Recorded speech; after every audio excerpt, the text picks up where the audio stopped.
standing on the right side of the cadaver, and we can see this was the pyloric end cut and reflecting the stomach to the left. We have already seen this part, retracting the bowels or intestines below. We can see this as the duodenum. This is the duodenum, first part of duodenum, the second part of duodenum, the horizontal third part of the duodenum, which is crossed anteriorly by the superior mesenteric vessels here. And then we can go to the fourth part of the duodenum. So now this is the duodenojejunal flexure. From the duodenojejunal flexure, we can see the flat band of attachment is known as the ligament of Treitz. So in the C curve of the duodenum lies the head of the pancreas, and going laterally, this fleshy viscera is the body of the pancreas. This is the tail of the pancreas, and this is the spleen. The tail of the pancreas lies between the layers of the lienorenal ligament. So if we reflect the pancreas from its tail end to the right, then we can see the bed here, posterior surface. And if we go further, this is the spleen. This is the gastrosplenic ligament. Here contains the short gastric vessels. Now the DPS, the composite viscera containing the duodenum, pancreas and the spleen has been removed. And if we see, this is the usually the pancreas or the duodenal end or the first part of the duodenum, that is the, if we see here, the pyloric end, it will be the staining with the bile is visible, but then in not all specimens have that. This is the first part of the duodenum. This is the vertical second part of the duodenum, the horizontal third part of the duodenum, and the ascending, this is the fourth part of the duodenum. Alright, we can turn it again to this side. So this is the right side, this is the left side.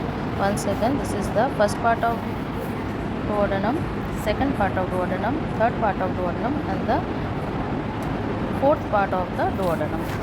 Now we can see the interior of the duodenum.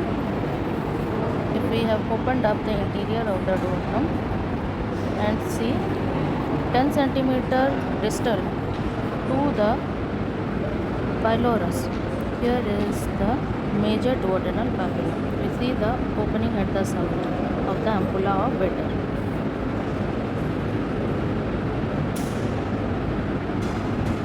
Okay, this one. And we can see it covered by semicircular folds. This is the monk's hood, and from there runs down the plica longitudinalis.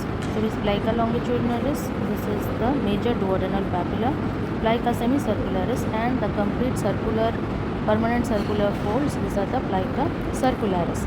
And 2 cm above that, from there is the, this is the region of the minor duodenal papilla. If we come to the pancreas, then we can see, we will check the pancreas and we will confirm the posterior surface first. The posterior surface has an impression along at the posterior surface, the impression of the splenic vein. So this is the posterior surface. Okay, so let us just see. This is the head of the pancreas with the uncinate process. See, this is the neck, this constriction is the neck of the pancreas, this is the body of the pancreas, and finally the tail of the pancreas here. Now the borders, it is triangular in cross section. So if we see this, this is the anterior border, this is the superior border, this is the inferior border. So between the anterior border and the superior border, we have the anterosuperior surface. Between the anterior border and the inferior border, we have the antero-inferior surface. And here we have the, if we turn it, we will have the posterior surface with the impression of the splenic vein. Now, the upper border of the pancreas, here we can see the splenic vein. You can see the splenic vein. Okay, the complete vein is not present over here, and behind the neck is the region for the portal vein. This is the region of the portal vein.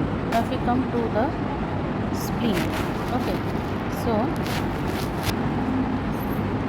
see, this is the anterior end, this is the posterior end. The anterior end is wider and it has the anterior angle. See, this is the superior border. It is identified by seeing the notched or lobulated or notched border. Then what you have, this is the hilum of the spleen. The hilum of the spleen contains or has the splenic vessels between the ligaments over here. Now if you see the impressions, this concave impression on the upper surface, this is between the hilum and the superior border. This is the gastric impression. Then what you have, if we turn it down, then we see along the hilum there is an intermediate border. From the intermediate border to the inferior border, there is the impression, the renal impression. Now towards the anterior end, we have a concavity which is the colic impression. See, this is the colic impression. And towards the anterior end of the hilum here, this is the impression of pancreatic impression produced by the tail of the pancreas. It goes here like this. Similarly, here in this one, we see this concavity here. We see the superior border which is notched. We see the hilum. From the hilum, we can see the tortuous splenic artery coming out. You can see this is the gastric impression. See, this big concavity is the gastric impression. And here the attached layers of peritoneum are the gastrosplenic ligament. The gastrosplenic ligament contains the short gastric vessels. And here, this is the intermediate border. This is the renal impression. If you come further anteriorly, this is the colic impression. And here we can see the pancreatic impression.